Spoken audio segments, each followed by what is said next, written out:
Good morning, ladies and gentlemen. My name is Deb Uber, the Education Coordinator for the Embryo Adoption Awareness Center, and we are excited to have you all here this morning. We're very pleased to bring you the webinar entitled Putting the Pieces Together, the Donor-Sibling Registry.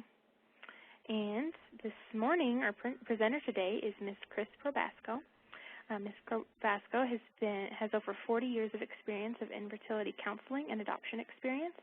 She is the founder and CEO of Clinical Counseling Associates and established Adoption and Fertility Resources in 1993. She also established the first regional adoption agency and fertility clinic partnership in the U.S. in 2006 and operates locally in the Kansas City area. We are very excited to have Chris here with us today. And before we get started, we want to do a little bit of housekeeping.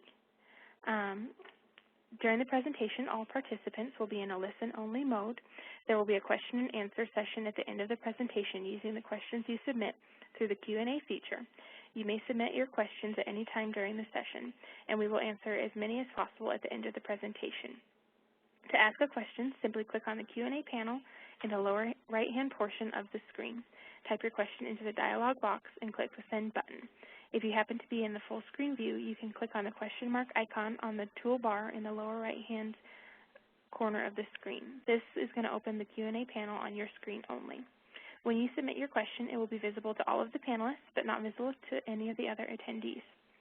We expect this presentation to last approximately 45 minutes with 15 minutes for Q&A, and we will be distributing a copy of today's presentation and a comprehensive list of all answers to any of the questions submitted today during the webinar. If you are experiencing any technical difficulties during the presentation, please contact WebEx Technical Support at 866-229-3239. And just as a reminder, this presentation is being recorded today. So Chris, we're happy to have you here, and you can go ahead and just take it away. Okay, thank you, Deborah, so much. It's so exciting to be with everybody this morning or afternoon, and love this topic, and so we'll be talking about it. I joined the adoption world in 1972, so I've been part of a lot of the reforms. But I think it's always good to look at our history, where we come from, and to learn the lessons from that history. That is our main goal for adoption and for donor conceptions, is that our history has an impact and we can correct what we didn't do as efficiently.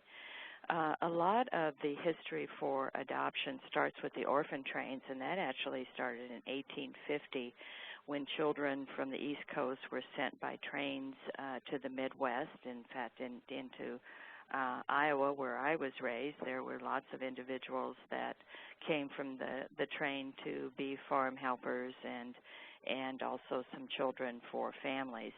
I remember my grandma talking about somebody that she knew, and she said, well, you know, he came from the train. So that was had an impact. The history of adoption really became more formalized in the 1930s, and then records were sealed. Up before that time, it was more informal adoptions without any legal component. So definitely in the forays of the 1930s into the 50s and part of the 60s was very shameful to be a woman pregnant and not married. Also very shameful to have infertility. So because of those powerful emotions, the records were sealed and secrecy was in place, where the adoptee family would receive a child with basically thinking it's a blank slate, so they can create this child into their own genetic child and their own child. The adoption reform movement, boy, did it stir a whole bunch of folks up. Adult adoptees, birth mothers, some adoptive parents began to gather and say, you know, this secrecy and anonymity is not working for us. We need to meet our genetic kin. We need to meet our folks. And the awakening of the adoption social workers, and in fact, I was one of those. So next slide, please. So this is what we all believed that birth parents would go away and forget about their baby. In fact, they didn't, and they never will. Adoptees would be very content in their new home because they were getting such a good home and environment. But they wondered. They wondered about who they were, where they came from, what their birth family was about, their history, their genetics, their identity, because all of their nature was with another family. And the adoptive parents said, you know, you didn't provide enough assistance for us to even deal with our own losses, besides the losses for the child. So everyone was crying out saying this is not a good process. There's over 130 support groups in the country where people are trying to find their genetic kin, their birth family, and of course the internet has and Facebook has revolutionized this process. Next slide, please. Members of the triad, again, said they want to be connected. And today, 95% of all infant adoptions are open adoptions. And this statistic is coming from the Donaldson Institute of Research that has looked at every state process and also the numbers coming into adoption. And I know this is true in the Kansas City area. We don't talk about closed adoptions. We talk about what kind of openness and what kind of open factors can we have involved in each adoption. So the closed adoptions of the past still are a problem in that getting records and information to the triad members before openness became more of the process. Next slide, please. So this is very interesting. Our Surgeon General has donates every Thanksgiving for National Family History Day. So as people gather around the table and their older adults in the family are present, he talks about this being a great time to ask questions and get more history of their relatives, their parents. But can you imagine for a person that is separated from their genetics and listening to the whole family talk about what's important, and their genetics is not considered important because we didn't take care of that information to begin with. This is also very true for the donor conceived. We could even have a person sitting at the table that doesn't know they're donor conceived and writes furiously all the information for their health history that in fact is not true. Next slide, please. So many families didn't recognize or accept the shame and the fear of discovery from how the child came into their family. So that shame was then placed on the child, which a lot of donor-conceived and adoptive people talk about. They always knew there was something different, and they thought perhaps there was something wrong with them. Did they do something? So shame is anger-based as well as fear is anger-based. And any time you try to attach when that's your primary emotion, the attachment isn't quite as clear. There's a sense of disconnect, and that disconnect in the family really can cause a lot of difficulties. In fact, the parenting style. So you can see parents that overfunction, underfunction, or just have not a good aspect regarding parenting. Next slide. The Donor Sibling Registry. So here we come.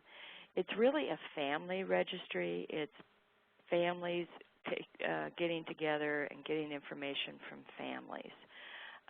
So the communication is done through the registry.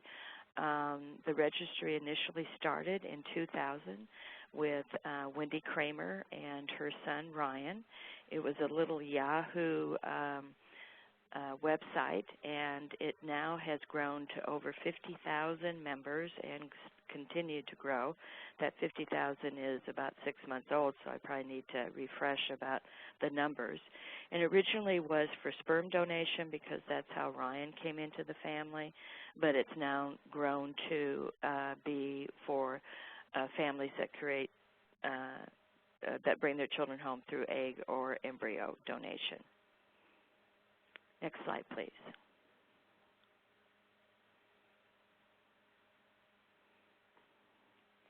Okay, so you may not hear about the donor sibling registry through your fertility clinic. It's more something that a social worker like myself will do.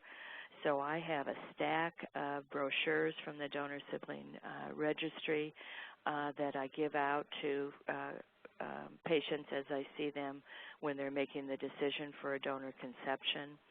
And many of them say, well, I know I want a baby, and are focused on how am I going to get a baby and what's the easiest way for me to get a baby.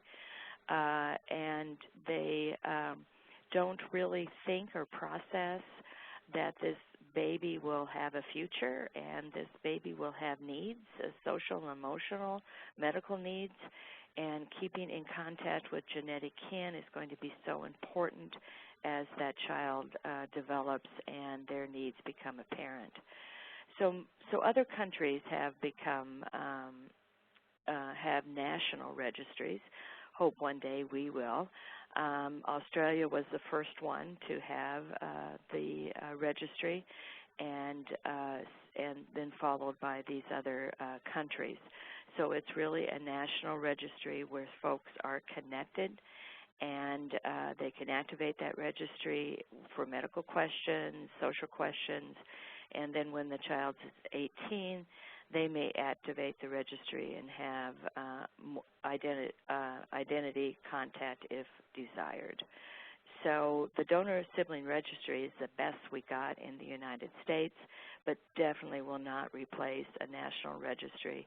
And these other countries have been so successful in maintaining the registry and for families' best interest. Next slide, please. So the registry does not always mean open contact. I think that's something that people are confused about, as well as confused about when we talk about openness in adoption. So people will say, well, I don't want the birth family at my door every day, which is not true. We're maintaining family connection. We're extended family because we have genetics in common, and those genetics continue to grow and change. So the registry is about keeping people connected to their genetic kin, which would be half-siblings for a donor conception. And also the donor sibling registry is having a lot of donors sign up once they hear about it and once they kind of get out of their fog of, oh, okay, yes, I did create a child that has my genetics. It may be important for them to know that my mother just died at 54 of a heart attack. So this is a way of keeping everybody up to date and is really very valuable, not only in the medical aspects but also in the social aspects. So I want to reiterate the registry. You're given an ID number, and you're able to communicate through the registry until the parties decide on their own that they want to communicate directly. Next slide, please. So fear-based parenting really is the parenting of the past. And in every area of society, we are not doing the things that as social aspects or moral aspects as we did before. The first documented case of donor insemination was in 1884. And at that time, of course, it was very anonymous and very secretive and very fear-based, scared that this child will not love them or not care about them as they would their genetic child, or this child wouldn't reach the goals that they had expected for them. So a lot of concern and fear. And, you know, the decisions of 1884, how we socially operate, does not fit in 2015. We're in a much more open atmosphere. Fertility is being accepted by the society and community, and the knowledge of donor conceptions is starting to become even more accepted. We think there's 60,000 children born this way every year, more than private adoption and international adoption put together. So our social aspects of keeping genetics connected and keeping people up to date with all their needs and information is so important in 2015. Next slide, please. So this is a sad situation. Brittany Maynard was the lady that decided to have assisted suicide due to her brain tumors, and she was an egg donor in her early years. So how many families is connected to Brittany Maynard's eggs? Because if she went through a facility, they probably divided each donation with several families. And if she donated 6 times in several families, and some of those embryos that were created were placed with other families, you can see how the growth of disconnect is with this particular situation. All of the families that were created by her egg donation need to know about her medical situation, and that if we had our registry, this would be taken care of, and all those families would be able to know about this and help protect their child in the future with this wonderful information. So, problems with closed adoption. We can't do the best predictor that's possible for our medical situations. Next slide. So when we check the anonymous box, and a lot of people check the anonymous box just thinking about themselves, thinking about,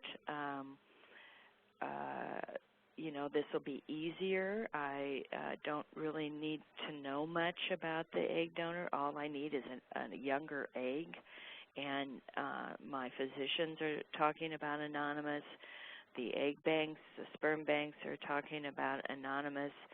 So why wouldn't I check the box for anonymous donations? That's how it seems to follow. It may be easy at the time to check anonymous, but it certainly isn't easy for the child to have anonymous genetics. I think that's just almost mind-boggling that we would want our child to have genetic anonymous connections to their genetics. I think that's something that we can correct, and hopefully will convince more people to sign up for the donor sibling registry. Next slide, please. So separating children from genetics can be very problematic, especially in the long run. How many times do you go to your physician's office and they say, well, has there been any update in your family situation? And you say, I have no clue. Well, how in the world is that helpful?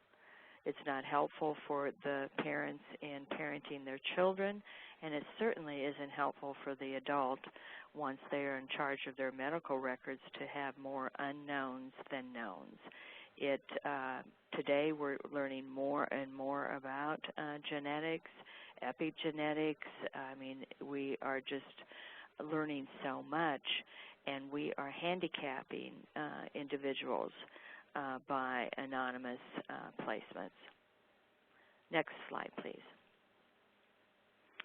So the National Adoption Month is every November, and adoptees speak all the time about the difficulties of being separated from their birth family story, and their genetics. Now, it's really interesting on a society basis. Most of us probably know somebody that's into their genealogy, that wants to trace their ancestors. They sign on for Ancestors.com, 23andMe, submitting their DNA to get connected to their nationality and such. So we celebrate that. We think that's great. But then when an adopted person or a donor-conceived person says, well, I need to have that information too, we're looking at them as being selfish. Well, you had a good home, you had good parents, so why in the world would you be curious about your genetic history? It just doesn't add up. And a lot of people are talking about this regularly. And adoptees are still in their reform movement, and the donor reform movement is not far behind them. Next slide, please. So the DSRM, the Donor Sibling Registry, helps families be connected. Now, this is a case that actually I worked on. I had a couple that had a baby by sperm donation, and the baby was born having a seizure. Oh, how scary. They immediately had to take baby to Children's Mercy Hospital in Kansas City, and they were able to settle the baby down and give some medication, but they continued to have seizures, but the medication did help the severity of them. And they were told that the baby needed to be 12 pounds or 6 months old before they could do all the extensive testing. So they called me, and I said, sign up for the Donor Sibling Registry. I had talked to them before, but they didn't make that connection. So sure enough, they did. They found 7 families connected to this particular sperm donor. 5 out of the 7 families, that's more than half, had children with seizure disorders. So they were able to find out how they treated their children, what medication was effective. I think one even had surgery that was effective. So their child didn't have to go through all this exploratory treatment to try and find a cause. They already had the cause and the situation that was helpful for those families, for their child. They were genetically connected, and they found valuable information. They kissed the stars when they were able to find this, and really felt that it was God-given in being able to connect. Next slide, please. So connecting with genetic siblings, this is going on all over the country. You can turn on TV at any time and you'll see stories about adopted people connecting, as well as donor siblings and their families connecting. They're really interested when they do connect. They're interested in each other's families. They're a total support. A lot of these families are with single moms, and when they can connect to other families that have the same kind of understanding for their children and the same kind of desire for their children to know as much as possible, it's really exciting. And so this is what the Donor Sibling Registry can provide. And on this registry, you can push the button open, because you will know that you will have opportunities ahead. And this came from the New York Times article, so that's a nice article to read. Next slide, please. So this is a new word. I just found this article, and I'm not remembering where I found that, but they're now calling each other diblings. rather than siblings or diblings, which is, I think, more of a meaning that's pretty powerful in that they're genetically connected. However, they are members of other families, and they seek to connect, and they get information about each other. They establish friendships, and they really have a strong connection, as this picture would show. There was a program on Good Morning America a couple years ago where families got together. One family had a 9-year-old child, the other one had 10-year-old twins, and they met on Good Morning America. The first episode, they showed them playing in Central Park, and then the next episode, they had them in the studio. And the question was, now that you met, what are you guys going to be doing here? And the 9-year-old from the East Coast said, well, actually, it's like meeting really good friends at camp. We're going to be Skyping, we're going to be texting each other, we're going to be calling each other. My friend already has the same kind of ideas about dressing, so we can check with each other about, do you think this is cool? Do you think that's cool? So there's a real connection that they have with each other, but the appearance was that they didn't put each other in their families. They knew who their mom and dad was, they knew who their parents were, and they are developing a connection with genetic kin. This is a possible story. This is a story to celebrate, and hopefully the Donor Sibling Registry will continue to have more members to add to these stories. Next slide, please. So not everyone is involved in the level of communication that I'm talking about today. You can join the registry and wait to have contact from a family that has a child with the same genetics, or as the child is growing more interested, you can reach out then. There's no rush unless there's a medical emergency or social issues that need to be discussed. If you're thinking that the open level of communication is not right for you now, you can register and then be available as you choose, or as your child needs, or as the family needs.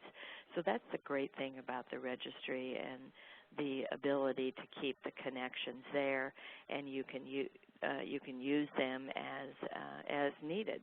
It's kind of like family. Some family I see once or twice a year. I know their address, I know this, I know that. If I have a question, I can call. It's the same kind of thing that we have in our day-to-day families, where we have a biological connection to extended family. We know how to connect. We're maybe not in each other's lives every day, but we still know how to connect, and that is what is so important for these families also. Next slide, please. So what's needed to sign up? The Donor Sibling Registry website is stated there, and you will need the donor's number in cases of donor egg and or sperm. So generally with the sperm banks, you would say what bank you used and what donor number you used. For egg facilities, they usually are given a number also. And I'm trying to impact on the couples that I see that are doing egg donation, and I also see the women that are donating eggs. Ask them both if they would be willing to sign up with the Donor Sibling Registry at the time that there is a successful pregnancy, so that they can continue to communicate if desired, because most of the egg donors want to know if there's a pregnancy, and they will have then a connection in the future for them to use. So I think especially with egg donation and with embryo donation, it's important to get everybody signed up as they're moving through the process. contact information that won't go out of date. You know, I think I've had the same email address for years, but be mindful that if you do change any contact information, that it's part of your job to let the post office know, your credit card people know, and the donor sibling registry know. And then basic information about what you do know regarding the donor conceived individual and child. And then to sign on, there is a fee to sign on. There's a fee for the family, and then there's a fee for the donating family. And once that fee is paid, you have lifetime membership, that there won't be any other financial obligations once you make that commitment on a lifeline basis. And in terms of cost, it's very minimal, especially in comparisons to all the fertility treatment. So this solidifies that your child will have lots of options in the future. You as parents will have continued options to provide for the child, and if there's a genetic need or genetic information, you know how to make that happen. There's nothing worse than sitting in an emergency room and your physician says, you know, without medical information, updated medical information, I don't know what I'm going to do, or we don't know what we're going to do. I remember having a situation, this is out of adoption, where another seizure one, where their daughter was having a seizure, 10 years old, got her to the emergency room. She called the birth mother called her mother, and her mother said, well, your brother had that same thing happen to him when he was that age, and this is what it was about. So they were able to tell the physicians. It got to a no, it's not a worry situation. So what a relief for everyone. I'm a storyteller, as you can hear. Next slide, please. So we want the door to be open. In Kansas, the adoption records have never been closed, and that's kind of amazing. They did have recognition of their open records in 1952. I guess we just kind of know what's going on here in the heartland. And I have a friend who's in charge of the request for information from adult adoptees, and she states that close to 100% of those that contact their office, their state office, wants information on siblings.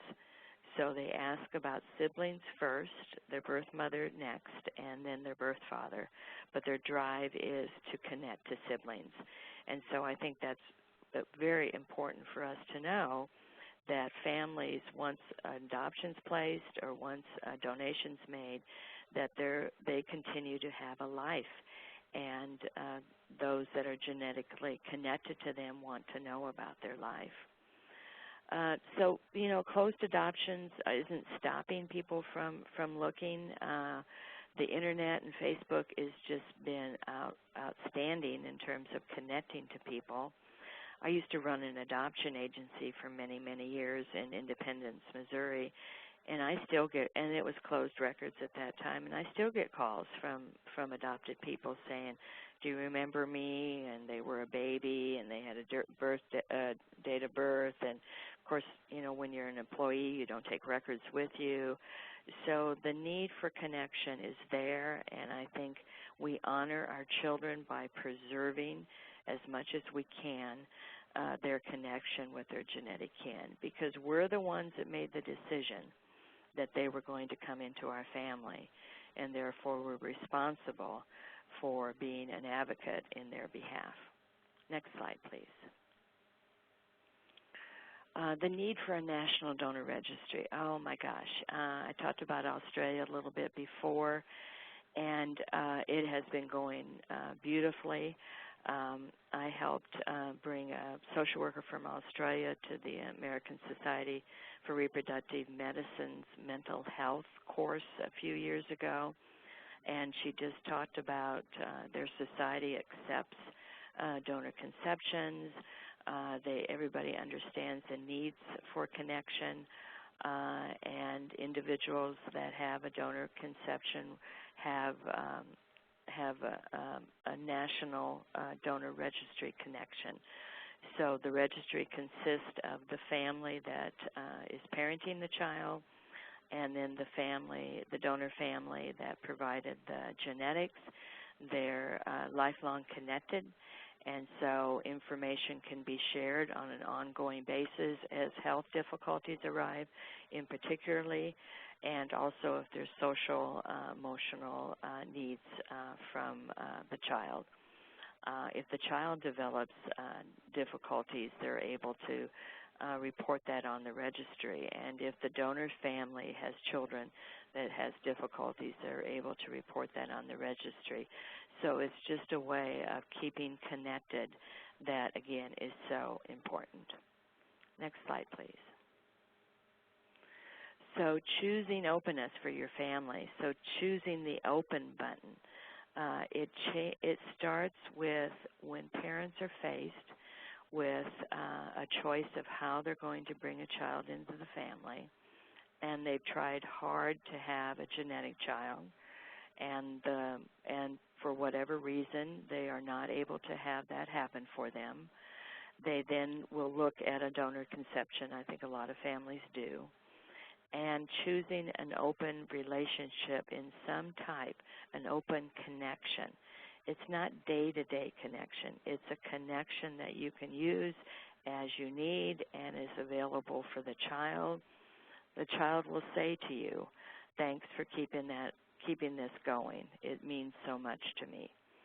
The Sperm Bank of California is one of a bank that has had open donors 30 years or so, and they have kept track of the donor offsprings that return and ask questions of what they want. They want an adult picture of the donor. They want to know what his hobbies and interests are. They want to know if there's any updated medical information, and then they want to know how many half-siblings they have.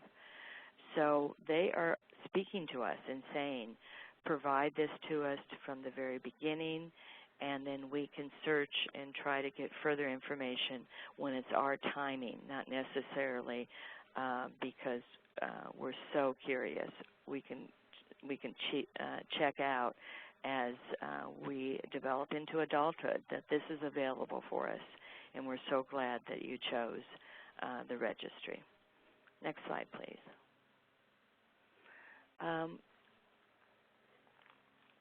I think speaking to your pediatrician or to your family doctor about the importance of health records and updated health records can also give you further information.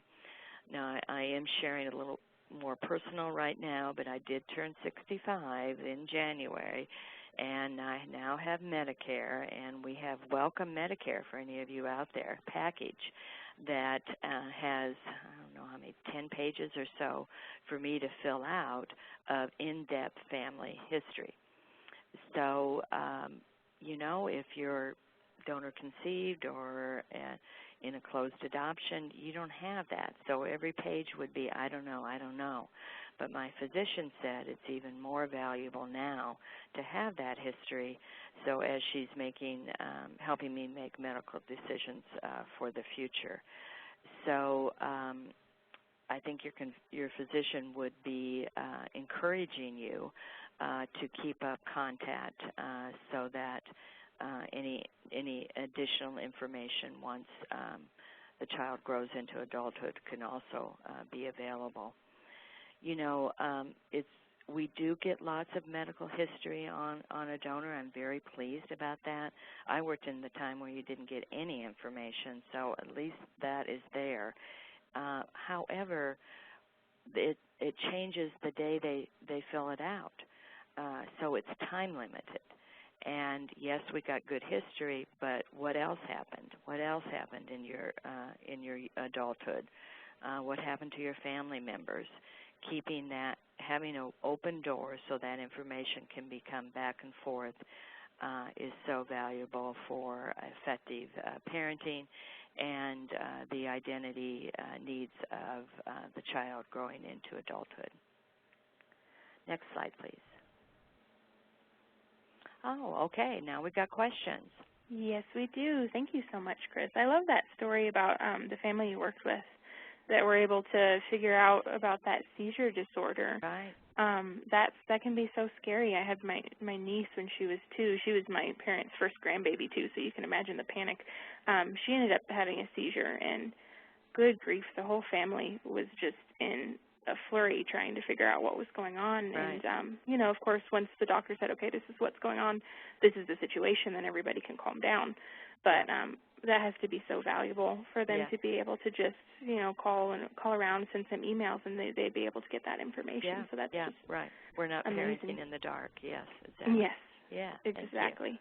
Yeah. So I want to open it up for questions, and we have the instructions here if anybody has some questions they want to submit about anything that might have come up during the webinar. And I also want to take some time to let you know about some future events that we have. On Wednesday, June 3rd, we're going to have Chris joining us again for Embryo Adoption, Dispelling the Myths. And so this is going to review a lot of common questions and myths that come up when families are looking into embryo adoption and, you know, what that looks like. So we have a lot of those common myths. We're going to just address them straightforward and say, okay, is this true? Is this false? What is the real story? So it's going to be a really great webinar if you would like to join us then. And then on Wednesday, the next week after that, Wednesday, June 10th, we're going to have a personal story webinar about connecting with the donor family. So I know that a lot of families, when they're looking into embryo adoption and considering, okay, what does this openness look like, even when we were talking about it for this webinar, we have some families both from the donor side and the adoption side, so families that donated their embryos and families that adopted embryos, for what that relationship looks like, what happens for them, and kind of their experience when they did embryo adoption. So it's going to be a really great webinar. I'm excited about that one.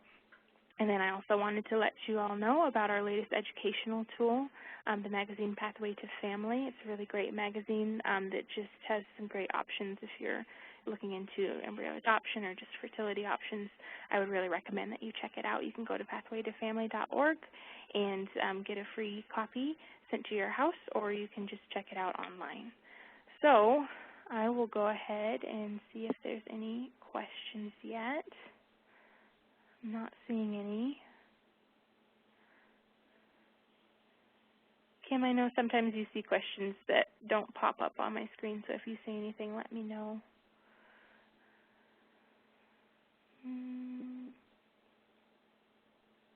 I'm not seeing anything, Deb.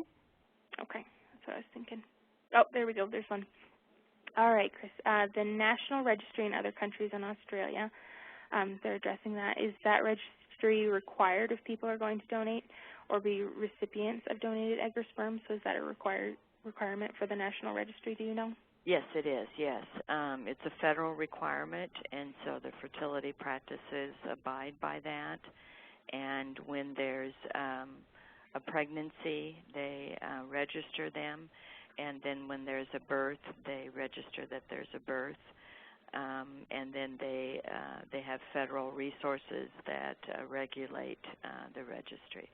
So, yes, it is a requirement.